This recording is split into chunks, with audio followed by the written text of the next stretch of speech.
자, 이제 예수님의 명령, 이제 8번째 명령을 살펴봅니다. 8번째. 그래서 간음하지 말라, 또 음욕을 품지 말라라는 명령이고, 여기 해당되는 성품은 이제 절제라는 성품인데요.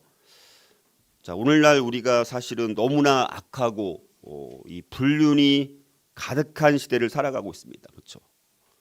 이 불륜이라는 것이 뭐 드라마나 영화나 뭐 이런 데 보면 대부분의 주제가 불륜이 아닌 게 없어요. 그렇죠? 모든 게 불륜입니다.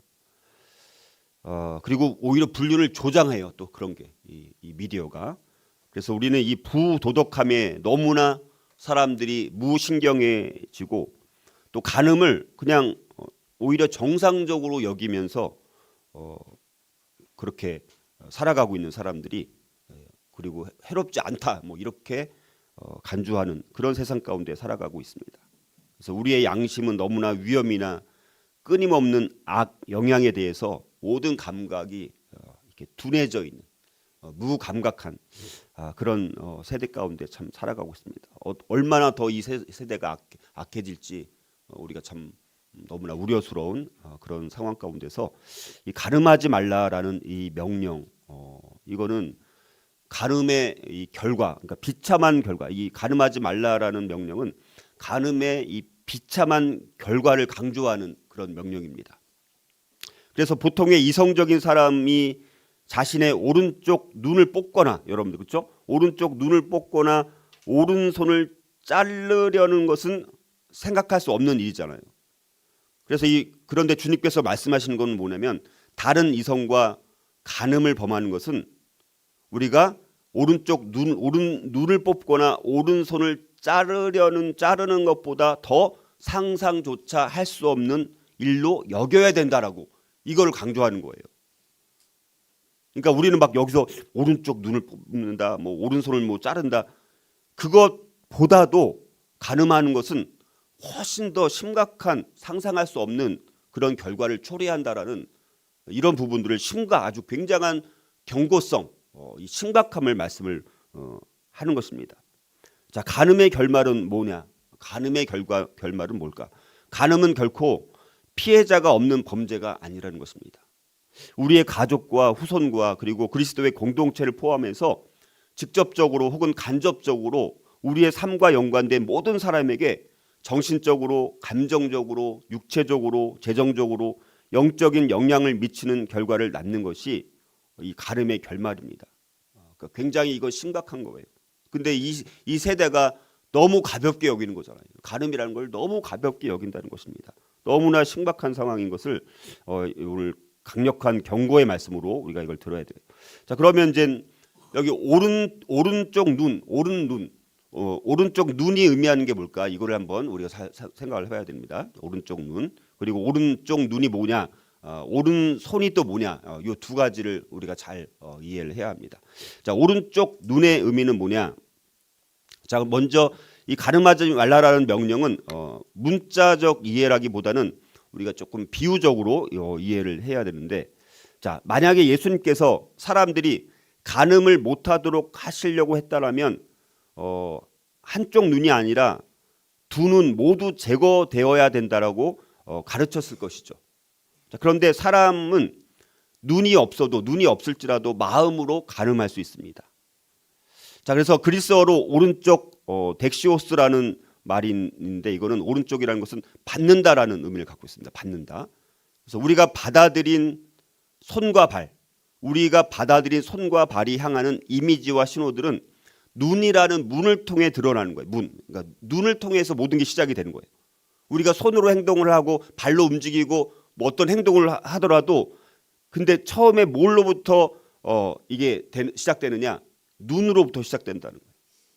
그런데 그 중에서 오른쪽 눈은 몸 전체에 영향을 미치고 일반적으로 지배적 성향을 지닌 것이 또 오른쪽 눈입니다. 그러니까 물론 두 눈 다 중요하지만 이 오른쪽 눈은 더 우리 몸 전체에 영향을 끼치고 일반적으로 지배적인 성향을 갖고 있는 것이 이 오른쪽 눈이라는 것입니다. 근데 뭐 넓게 봤을 땐 눈에 다 해당이 된다라고 볼 수는 있습니다.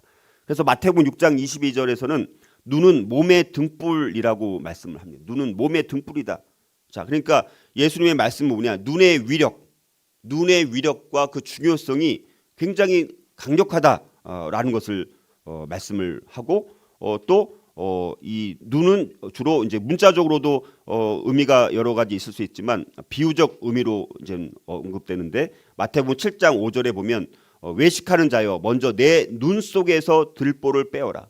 그 후에야 밝히 보고 형제의 눈 속에서 티를 빼리라 이렇게 말씀합니다. 이 여기서 눈은 이제 비유적으로 또 계속 사용되는 거예요. 그래서 다른 사람을 판단하기 전에 우리가 먼저 내 눈에서 들보를 빼내야 한다라는 거예요. 그걸 안 빼고 자꾸 다른 사람들 정죄하면 안 된다라는 것입니다. 먼저 내 눈에서 들보를 빼내고 그래야지만 다른 형제의 눈에 있는 제거할 가시를 제대로 분명하게 볼 수 있게 된다는 것입니다. 자, 그래서 우리가 부도덕한 헛된 망상에 집중하도록 우리가 눈을 잘못 훈련하고 또 현실에 대해서 영적으로 눈이 멀게 되는 것은 눈으로 간음하는 것에 가장 큰 악 영향이라고 할 수가 있습니다. 자, 이런 무지는 우리로 하여금 내가 취한 행동에 대한 결과를 무시하고 죄로 우리가 곧장 곤두박질치게 만든다는 것입니다. 그래서 야고보서 1장 14절 15절은 이렇게 말씀합니다. 오직 각 사람이 시험을 받는 것은 자기 욕심에 끌려 미혹됨이니 욕심이 잉태한즉 죄를 낳고 죄가 장성한즉 사망을 낳느니라 이렇게 말씀합니다. 자, 그래서 베드로는 도덕적으로 순결하지 못함, 우리가 도덕적으로 순결하지 못한 그것은 우리가 영적인 시각을 잃는 결과를 낳는다라고 강력하게 경고를 합니다.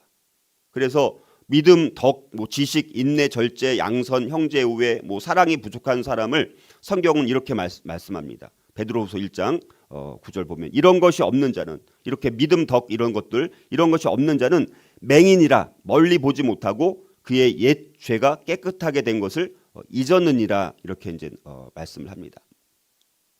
자, 간음이 가득한 시선을 품은 결과로 인한 신체적인 결박과 중독은 offend라는 단어 영어로 이 offend라는 것은 범죄를 저지르게 하다. 여기 실족하게 한다.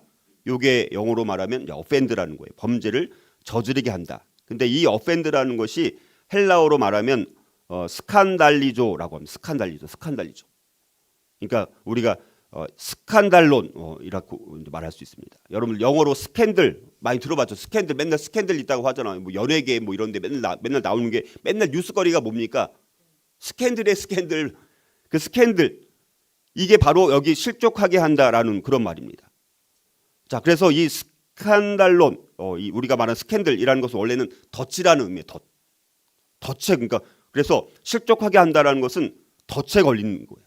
덫에 걸리고 자극하고 이런 의미를 갖고 있습니다. 그래서 우리가 덫에 걸리는 것입니다. 스캔들이라는 것은 그러니까 좋은 의미예요, 나쁜 의미예요? 완전 나쁜 의미입니다. 완전 나쁜 의미. 자, 그래서 그러면 이 오른손 그러면 오른손이 의미하는 건 뭐냐? 이제 오른손이 의미하는 게 뭐냐? 여기 보면 뭐라고 아까 말씀했습니까? 오른손, 그렇죠? 오른손을 그러니까 또한 만일 내 오른손이 너로 실족하게 하거든 아예 찍어 내버리라 이렇게 말씀하잖아요. 자, 오른손이 의미하는 것은 굉장히 많이 있는데 자, 이게 의미하는 거는 뭐냐면 여기서 가늠할 때 우리가 손상되거나 잃게 되는 소중한 가치를 확인해 줍니다. 이 오른손이 의미하는 것을 우리가 알 때 우리가 가늠하게 되면 우리가 오른손을 찍어 내버리라고 말씀하는 거잖아요. 그래서 다시 말하면 가늠할 때 이런 것을 손상되고 이런 것을 잃게 된다는 거예요. 그게 이제 한 여러 가지가 있습니다. 20가지가 돼요. 예를 들면 오른손이 의미하는 건 뭐냐? 존경을 의미합니다. 존경. 그리고 권위를 의미해요. 권능, 또 보호, 안전, 즐거움, 구원, 붙드심, 분별력, 가르침, 또 번영을 의미하고 힘을 의미하고 승리를 의미하며 또 인도하심을 의미하고요. 어떤 행하심을 권능을 또 의미하고 재주를 또 의미합니다. 재주, 또 장수, 오래 사는 장수, 또 지혜, 그다음 축복, 또 친교. 자, 이런 게 이제 오른손이 의미하는 거예요. 자, 그래서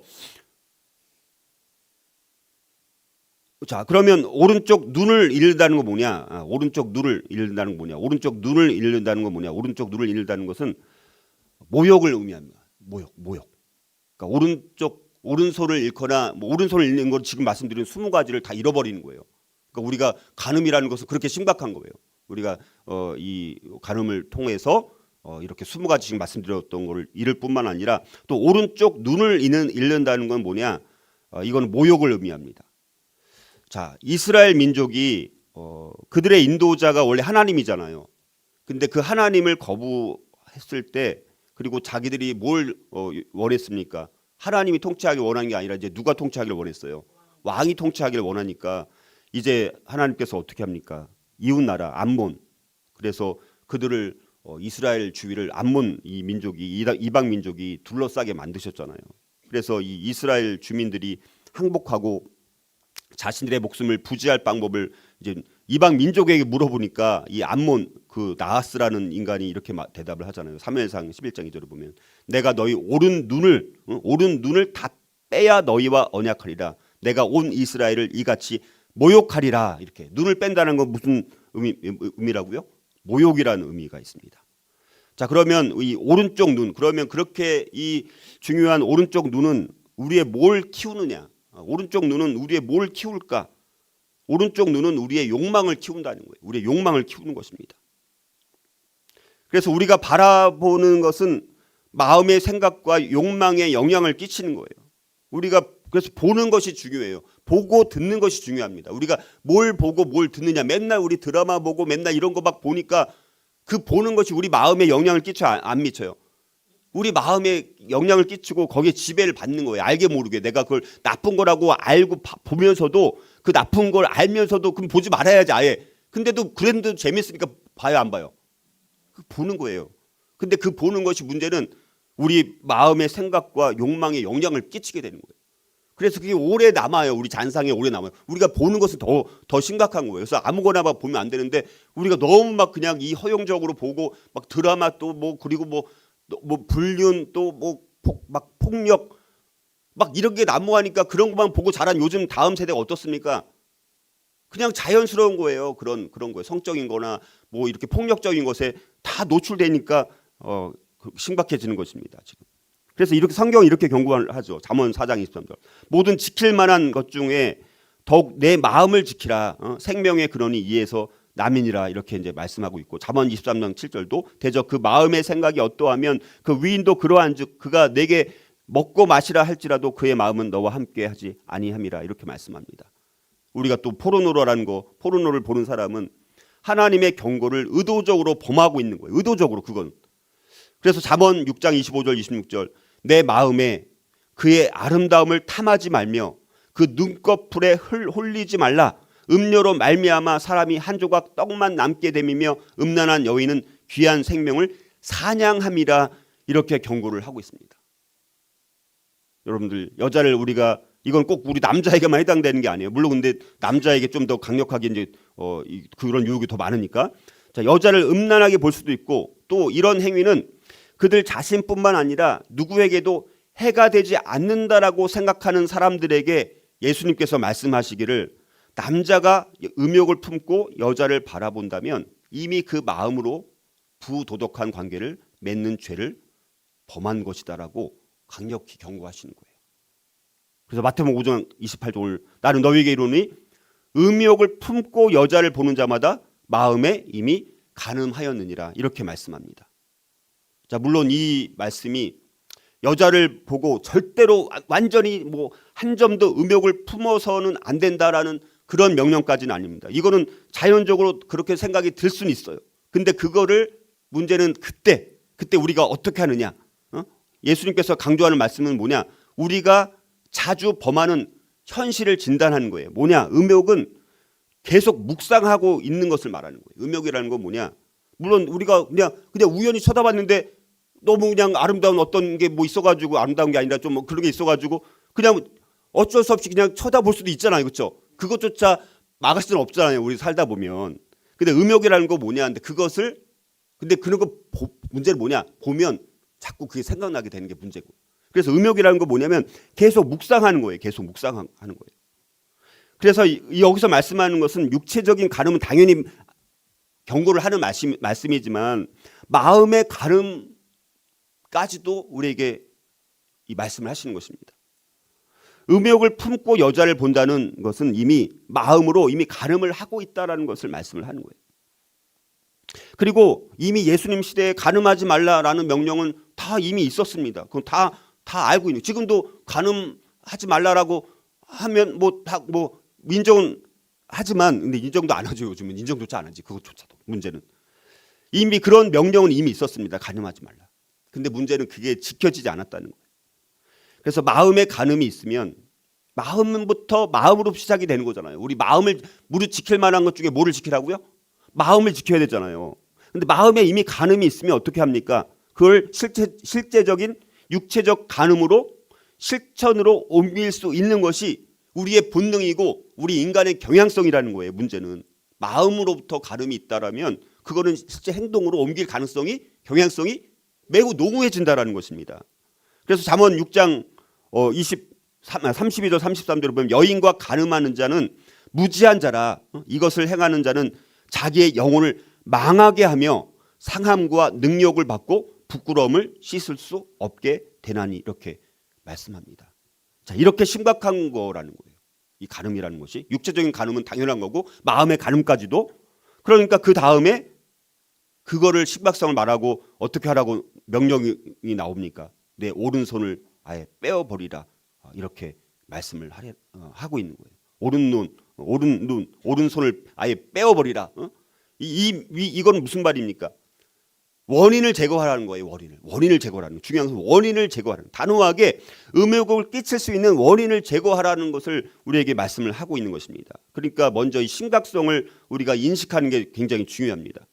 자, 그런데 우리가 이제 성경에 보면 유혹에 직면했던 두 남자의 신앙 고백이 우리가 있는데 이 두 사람을 비교해 보면서 이제 이 유사점과 이들의 차이점이 뭔가 요거를 우리가 알 필요가 있는데 한 사람은 삼손이고 잘 아시죠? 삼손. 또 한 사람은 다니엘이라는 사람이 있습니다. 그렇죠? 너무 잘 아는. 자, 이 삼손과 다니엘의 삶은 굉장히 유사점도 많이 있지만 그러나 이 간음하지 말라라는 예수님의 명령에 대해서 아주 너무 판이하기 다른 대조적인 삶을 살았던 사람이 삼손이랑 다니엘이라는 것입니다. 자, 일단 삼손과 다니엘의 유사점은 적국의 지배하에서 살았던 사람들입니다. 그리고 적국의 복종을 강요당했어요. 적국의 복종, 다른 나라의 복종을 강요당한 거예요. 또 하나님의 또 인도하심에 따라 나름 지도자의 위치에 놓여 있었던 사람들입니다. 그리고 적국의 지배하에서 있는 동안 감금을 당하기도 했습니다. 그리고 그들의 삶을 향한 하나님의 놀라운 권능을 체험했던 사람들입니다.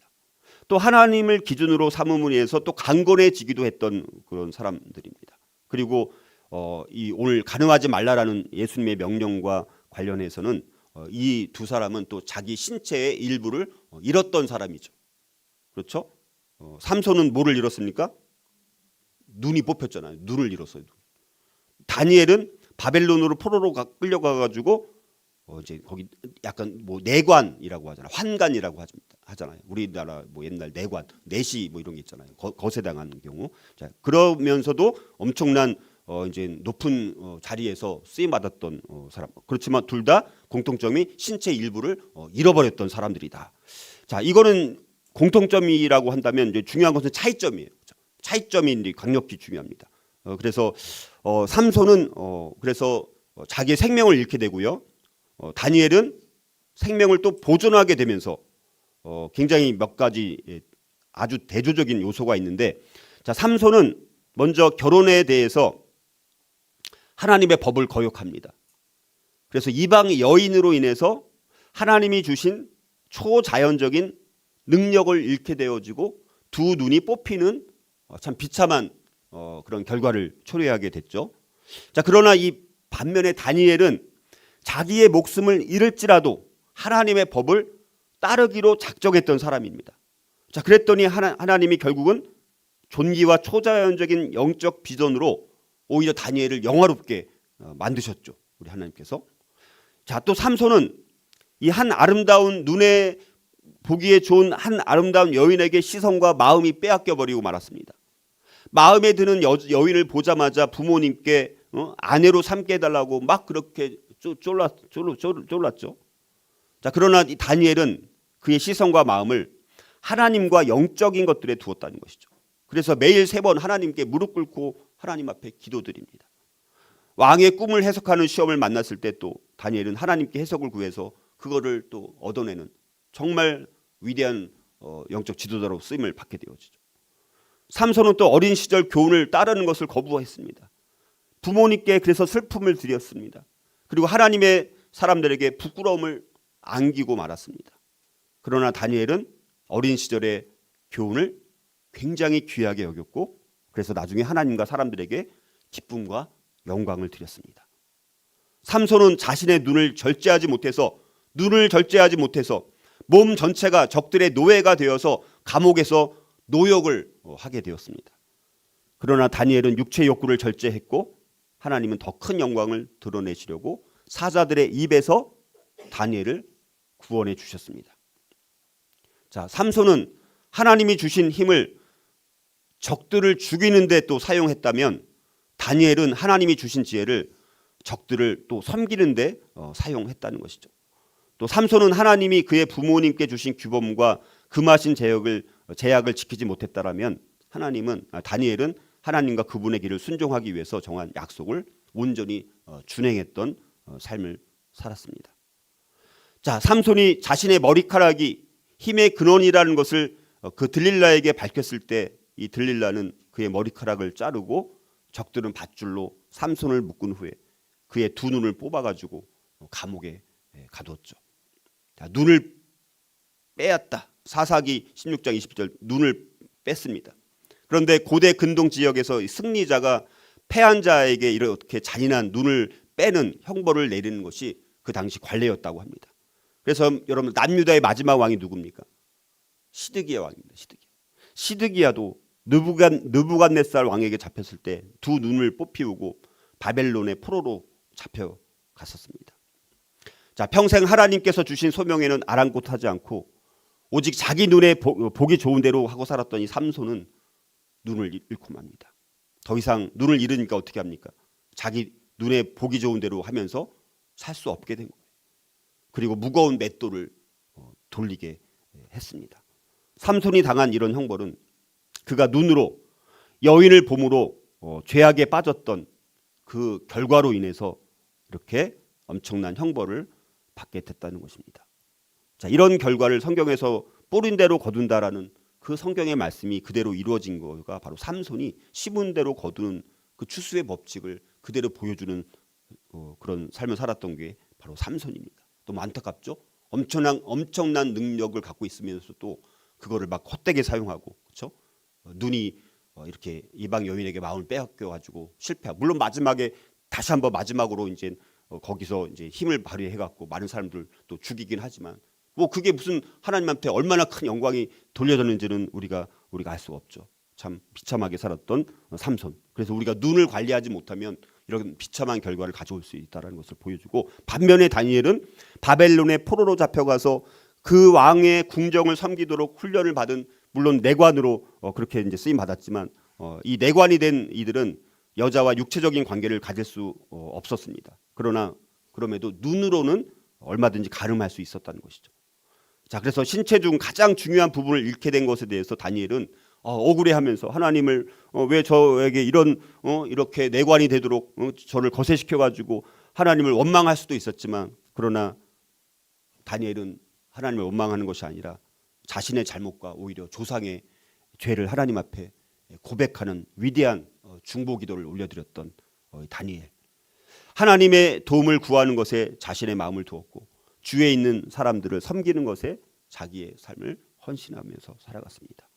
자, 그러니까 하나님께서는 다니엘에게 지혜를 더하시고 영적으로 다니엘을 더 강건하게 만드셔가지고 그 신체 일부를 잃었던 것을 보상해 주신 하나님의 은혜를 다니엘은 풍성하게 경험을 했습니다. 이 지혜로 말미암아서 이 다니엘은 많은 영예를 얻고 많은 권위를 얻게 됩니다.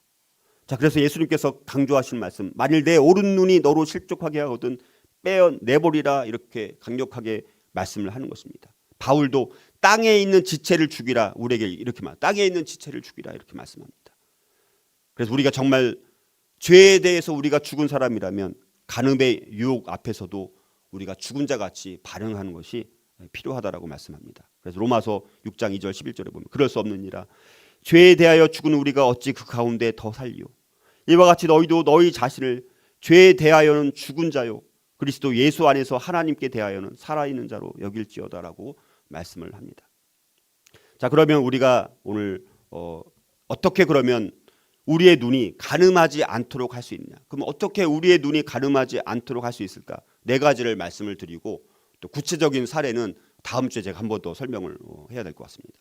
그럼 어떻게 우리의 눈이 가늠하지 않도록 할 수 있을까? 첫 번째는요. 우리의 눈과 손과 마음을 하나님께 온전히 드려야 돼요. 우리의 눈도 하나님께 드리고요. 우리의 손도 하나님께 드리고 우리의 마음을 하나님께 온전히 드려야 됩니다. 오른쪽 눈을 뽑고 오른손을 자르면 그 결과 우리는 사용할 수 없게 되겠죠. 이것은 정확히 영적인 측면에서 하나님이 우리에게 요구하시는 것입니다. 로마서 6장 19절 너희 육신이 연약함으로 내가 사람의 예대로 말하노니 전에 너희가 너희 지체를 부정과 불법에 내주어 불법에 이른 것 같이 이제는 너희 지체를 의에게 종으로 내주어 거룩함에 이르라 라고 우리에게 말씀을 합니다. 자, 이런 행동은 로마서 12장 1절 2절에 기록된 거룩한 행보를 수반하게 만드는 것이죠. 그러므로 형제들아 내가 하나님의 모든 자비하심으로 너희를 권하노니 너희 몸을 하나님이 기뻐하시는 거룩한 산 제물로 드리라. 산 제물로. 우리를 뭘로 드리라고요? 거룩한 산 제물로 하나님께 드리라고 말씀합니다. 이게 너희가 드릴 영적 예배니라고 말씀을 하고 있습니다. 너희는 그래서 이 세대를 본받지 말고 오직 마음을 새롭게 함으로 변화를 받아서 하나님의 선하시고 기뻐하시고 온전한 뜻이 무엇인지 분별하도록 하라라고 말씀하지 않습니까? 자, 우리 자신을 산 제사로 주님께 드려야 되는 거예요. 그러니까 우리의 눈도 우리가 주님을 믿고 하나님의 백성이 됐다면 우리 모든 것이 다 누구의 것입니까? 주님의 것이잖아요. 그렇죠? 그런데 그 눈을, 그 우리 손을, 우리의 마음을 하나님께 온전히 다 드려서 거룩한 산 제물로 드리라고 했는데 다른 것에 마음을 두고 있는 것 자체가 우상 숭배고 그게 엄청난 죄인 거잖아요. 그렇죠? 우리가 이 말씀을 그래서 기억을 해야 된다는 거예요. 그래서 그분이 우리 하나님이 어떤 것으로 우리를 이끌든지 우리가 우리 자신을 주님의 사역에 사용되도록 드리는 것이 중요합니다. 하나님은 믿는 모든 성도 모두에게 살아있는 제물로 하나님께 자신의 몸을 모든 것을 드릴 것을 요구하십니다. 우리에게 어떤 거는 드리지 말고 어떤 거는 내가 그냥 안 드리고 그게 아니라 모든 것을 다 드리라고 말씀하는 거예요. 모든 것. 전적으로 거룩한 산 제물로 드리는.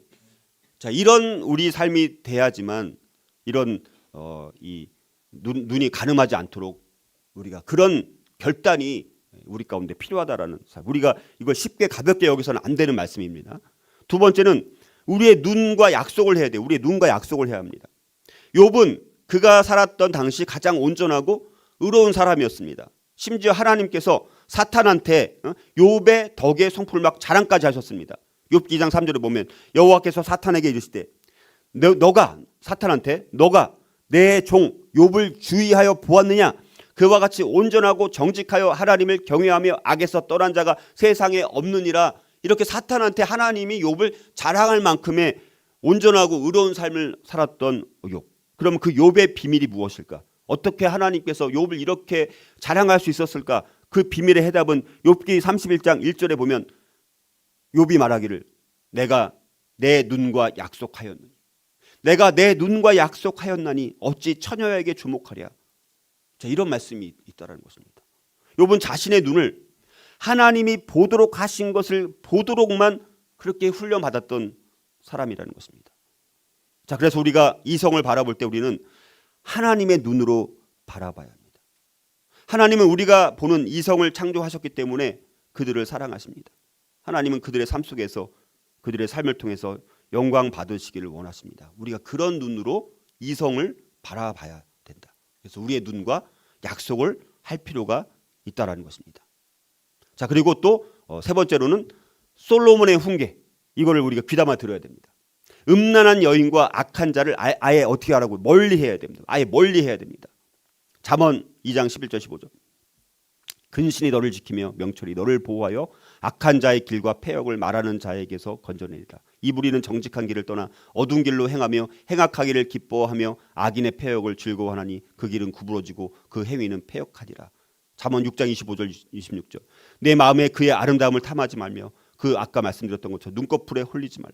음료로 말미암아 사람이 한 조각 떡만 남게 됨이며 음란한 여인은 귀한 생명을 사냥함이라. 이렇게 우리를 사냥하는 거예요, 여러분들. 사냥함에 우리가 거기 걸려들면 안 된다는 것입니다. 그래서 우리에게 필요한 성품이 뭡니까? 절제예요. 그래서 우리에게 이 명령과 사실은 연결되는 게 절제라는 성품이 우리한테 필요합니다. 우리가 절제력이 없어요. 요즘 사람들은 요즘 또 애들 맨날 또 뭐 한 명만 낳고 또 애들 오냐 하니까 애들이 절제를 해야 못해요. 절제를 못합니다. 그렇게 절제 못하면요, 이 나중에 성인이 되면 이런 유혹에 더 넘어가기 쉬워요. 그러니까 우리가 절제라는 이 성품을 그래서 우리가 훈련시킬 필요가 있는 것입니다. 절제는 성령의 시험들을 통과하는 결과로 얻게 되는 성령의 능력이 절제라는 거예요. 성령의 시험들을 통과한 결과로 얻게 되는 능력이 성령의 능력이 절제라는 것입니다. 그래서 절제란 자신을 기쁘게 하려는 욕망을 기본적으로 우리는 뭘 기쁘게 하려고 합니까? 자신을 기쁘게 하려는 욕망이 있는데 절제는 뭐냐? 자신을 기쁘게 하려는 욕망을 하나님을 기쁘시게 하는 열망으로 새롭게 하는 것이 절제입니다. 자, 성공적인 묵상. 그러려면 우리가 늘 말씀을 묵상할 때 우리가 절제하도록 만드는 힘을 우리가 갖게 되는 것입니다. 그래서 우리는 자기 자신을 다스려야 돼요. 그렇지 못하면 우리가 죄의 노예가 되어서 결국 멸망의 길로 가게 된다라는 것입니다. 자, 마지막으로 우리가 어떻게 이 명령을 실행할 수 있을까? 예수님이 여인을 보셨던 것처럼 우리의 눈을 훈련해야 된다라는 것입니다. 자, 성경은 예수님도 우리가 유혹받은 삶의 모든 영역에서 예수님도 시험을 받으셨어요, 안 받으셨어요? 동일하게 예수님도 우리가 예수님은 하나님의 아들, 하나님이라고 생각하니까 그분은 완전히 신이니까 우리 인간과 다르니까 그런 시험이 있고 유혹이 와도 그분은 뭐 그냥 신이니까 그 유혹을 이겨냈겠지, 그 시험을 이겨냈겠지, 우리가 이렇게 생각하잖아요. 그게 아니라는 거예요. 예수님은 완전한 하나님이시면서 또 완전한 뭡니까? 완전한 인간이에요. 저와 여러분과 똑같은 완전한 인간으로 오신 거예요. 그래서 똑같은 시험과 똑같은 유혹을 받았습니다. 그러나 죄를 짓지 않으신 것이 큰 차이점이지 않습니까? 그래서 히브리서 4장 15절 16절 우리에게 있는 대제사장은 우리의 연약함을 동정하지 못하실 이가 아니요 모든 일에 우리와 똑같이 시험을 받으신 이로되 죄는 없으시니 그러므로 우리는 긍휼하심을 받고 때를 따라 돕는 은혜를 얻기 위하여 은혜의 보좌 앞에 담대히 나아갈 것이니라. 이렇게 이제 말씀합니다. 자, 예수님도 분명히 그 여인을 바라봤을 때 간음의 시험을 받으셨습니다.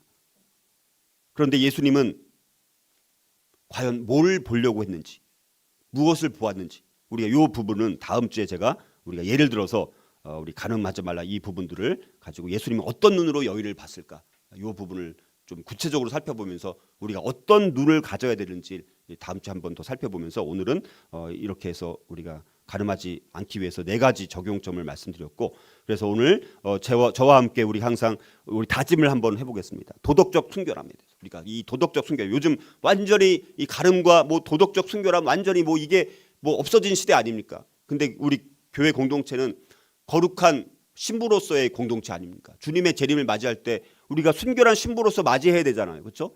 그러기 위해서 우리의 육체적인 것뿐만 아니라 여러 가지 오늘 뭐 단순히 간음하지 말라뿐만 아니라 넓게 봤을 때는 도덕적 순결함에 대해서 우리가 배운 부분이기 때문에 이 부분을 우리가 한번 여러분들 제가 뭐 말씀드리면 여러분들이 아멘으로 화답하면서 정말 단호하게 마음의 결단을 우리가 함으로 인해서 우리 교회 공동체가 도덕적으로 깨끗하고 순결한 신부로서의 교회 공동체가 돼야지 하나님 앞에 더 귀하게 쓰임 받을 수 있습니다. 근데 요즘에는 교회에서도 불륜이 심각합니다. 목사들까지도 막 불륜이 보통 문제가 아니에요, 여러분들. 목사들 또 교회 공동체 안에서도 성도 간에 어떻게 교회 공동체 안에서 성도 간에 이런 불륜이 있을 수가 있느냐라는 것입니다. 그런데 그게 일어나고 있어요. 비일비재합니다. 그렇게 이 세상이 타락한 세대입니다. 그래서 정말 우리 교회 공동체가 순결한 신부로서 주님의 재림을 맞이할 수 있는 공동체가 되려면 이 도덕적 순결함이 결코 가볍게 여기서는 안 되고요. 정말 우리 오른쪽 눈을 뽑고 내 오른손을 자를지라도 나는 이 순결함을 잃지 아니하고 이 더러운 죄를 범하지 않겠습니다 라고 하나님 앞에 우리가 강력하게 결단할 수 있기를 주님의 이름으로 축복합니다. 제가 읽어드리는 첫 번째, 나는 간음의 끝없는 위험과 악 영향을 간과하지 않겠습니다. 내 육신을 살아있는 산제물로 주님께 절대적으로 헌신하겠습니다. 나는 내 눈과 언약을 맺겠습니다. 낯선 여인과 악인에 대해서 솔로몬의 경고를 계속해서 묵상하겠습니다. 예수님께서 여인을 대하실 때 보셨던 것을 볼 수 있도록 내 눈을 예수님처럼 훈련하겠습니다. 자, 이 다짐이 저와 여러분들의 평생의 다짐이 되어서 우리 교회 모든 성도들, 우리 교회 공동체가 순결한 신부처럼 도덕적으로 순결한 공동체가 되어서 하나님 앞에 더욱더 거룩하게 쓰임받을 수 있기를 주님의 이름으로 축복합니다.